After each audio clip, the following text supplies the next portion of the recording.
Webb just caught heavy elements glinting from a newborn galaxy. That glow should not exist so early, yet it does. The immediate takeaway is simple: our timeline for cosmic growth bends. A Nobel laureate looked at this tension and warned. He said our equations might be missing a piece, maybe several. Not doom, just a signpost pointing toward new physics. Here is what Webb actually found, stripped of hype. Here is why it rattles the standard model, gently. And here is the clean way to think about it. Picture a map of the universe stretching like a glowing lattice. Lambda-CDM is our baseline recipe for matter, energy, and expansion. We care because this recipe powers every distance, age, and mass estimate. It says dark matter builds scaffolds, while gas cools into galaxies. It says dark energy accelerates space, changing growth over cosmic time. With that, we forecast when heavy elements first sparkle in starlight. We forecast how bright early galaxies can be, given limited time. Webb points right at the earliest candles with sharper eyes. It finds some galaxies brighter and seemingly richer than forecasts allowed. That mismatch is what headlines call a different universe, metaphorically. The real issue is parameter stress, not a broken cosmos. You can change star formation efficiency or the stellar initial mass. You can tweak feedback or invoke exotic dark matter properties. Tiny test, shift one knob, then ask if multiple tensions ease. In real numbers, the Hubble rate tension sits at 5 sigma. Early brightness outliers appear repeatedly across fields, not just one lens. Bottom line, several dials strain together, which keeps theorists wide awake. Under crimson nebula light, Webb opens petals like a cold flower. A spectrograph spreads starlight into rainbows, revealing fingerprints of atoms. Spectroscopic redshift means we measure wavelength stretch, then compute distance directly. That matters because precise redshifts anchor ages, masses, and chemical clues. Photometric guesses can mislead, while spectra pin reality with sharp lines. Mechanically, NIRCam finds candidates, then NIRSpec splits light into detailed bands. It looks for hydrogen breaks, oxygen lines, and neon whispers. It clocks how far features slid because space itself expanded. With that shift, we translate light into time and formation rate. In real numbers, a line near 5 microns can mean Z10. Another at 2 microns might signal Z7, with metals present. JWST also uses MIRI, chasing warmer dust at longer wavelengths. Dust tells on supernovae, which forge elements fast, then seed clouds. Net result, spectra turn pretty pictures into hard numbers we trust. Picture this, barcodes sliding rightward as the universe stretches them. When those bars move too far, our growth timeline needs slack. When metals show up early, our enrichment clock needs extra gears. A tiny red smudge sits alone against black, yet blazes fiercely. That smudge is a galaxy seen when the universe was newborn. Redshift is around 13, roughly 320 million years after the Big Bang. We care because making stars that fast strains our standard timelines. The process stacks gas into halos, then lights clusters through bursts. Bursts burn bright, then fade, while supernovae churn metals into space. JWST's JADES program confirmed several galaxies beyond redshift 12 with spectra. Some early mass estimates shrank, once dust and modeling were improved.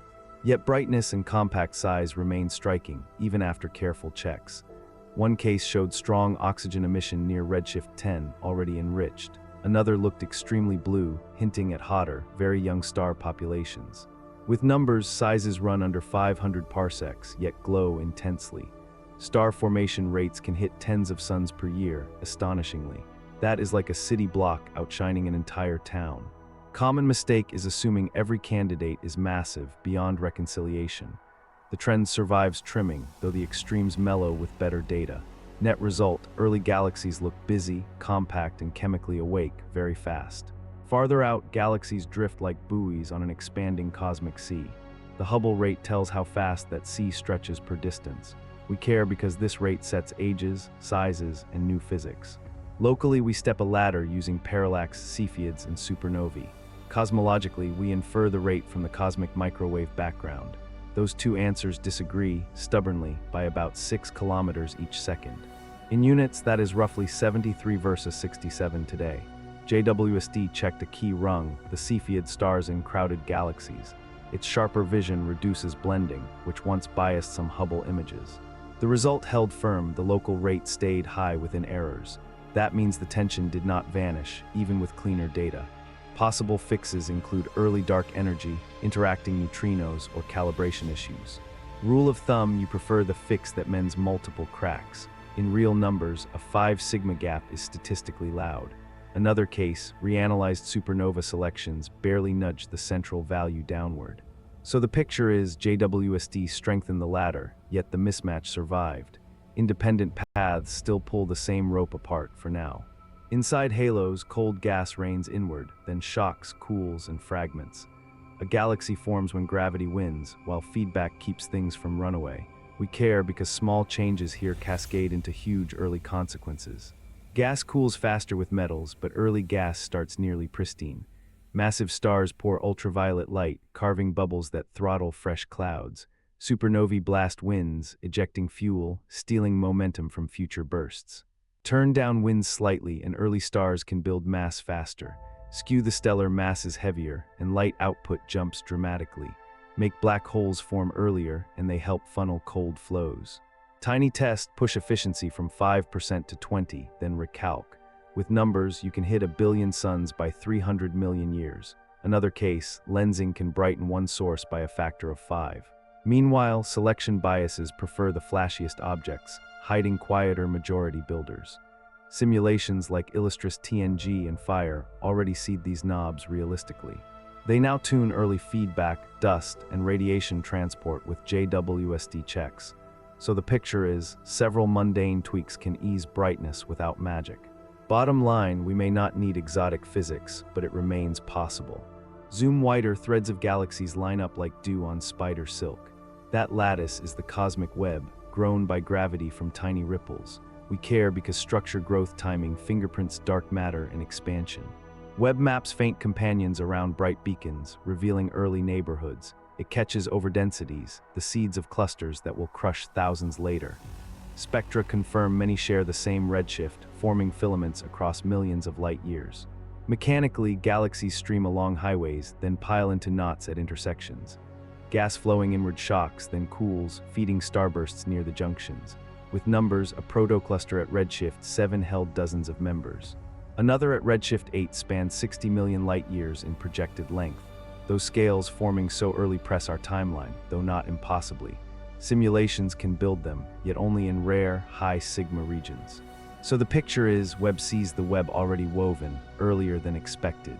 Think of a glowing superhighway network flickering on before sunrise. When highways light early, traffic rules upstream must be slightly rewritten. When knots appear crowded, feedback and cooling must adjust to fit. Net result, structure growth looks brisk, but not fully lawless yet. In the starlight ash, dust grains float like glitter from fireworks. First stars, called Population 3, should form metal-free, then explode spectacularly. We care because their fingerprints tell how quickly elements seeded galaxies. Webb hunts a helium feature at 164 nanometers in the rest. It also looks for the absence of oxygen, carbon, and silicon. Pure Pop 3 should look blue and hot, with few metal lines. Many candidates instead show dust reddening, meaning supernovae have already cooked stuff. Some even show strong oxygen by redshift 9, which is brisk. Mechanically, one giant star lives a few million years, then enriches. A couple cycles can load clouds with metals within 100 million years. ALMA follows up in radio, catching carbon lines and cold dust. With numbers, site detections appear by redshift 7 with solid significance. Another case flags a possible pristine pocket, though evidence remains tentative. Common mistake is thinking one pristine pocket rules the population average. Net result, most early galaxies already wear dust and metals, surprisingly. That speed supports rapid starbursts, matching the compact brightness Webb keeps finding. In interviews, Adam Riess speaks carefully, yet firmly, about the tension. He notes the mismatch persists, even after JWST's sharper Cepheid checks. We care because a persistent mismatch often signals discovery, not mere noise. As a Nobel laureate, he knows calibration pain and patience. His point is not catastrophe, it's opportunity to refine our cosmic recipe. John Mather echoes curiosity, reminding us instruments reveal surprises we did not script. Mechanically, scientists try conservative fixes first, then widen to new physics. They compare models against multiple datasets, not just one dramatic plot. They publish, others replicate, and consensus shifts only when evidence piles high. In numbers, 5 sigma is a headline, but robustness matters more. Another number, JWST, confirming Hubble's ladder tightened error bars by meaningful percentages. That narrows escape hatches, pushing theorists toward bolder, testable alternatives. One line to hold, leaders frame this as measured excitement, not end times. Picture a recipe card gaining new spices, not replacing dinner. If future data align, tension softens. If not, theory must stretch. Either way, Webb has forced clearer questions, which is scientific gold. Net result, different universe means different parameters or different ingredients, finally nailed. That newborn galaxy still glints in my head, stubborn and bright. Its metals whisper, hurry up, your clocks are running slow. The clean takeaway stands, Webb is compressing our early growth timeline. It also left the Hubble rate mismatch standing, arms crossed. Those two together justify the cautious phrase, a different universe. Not chaos, just more interesting rules than we first assumed. If this helped sort signal from noise, consider subscribing for more.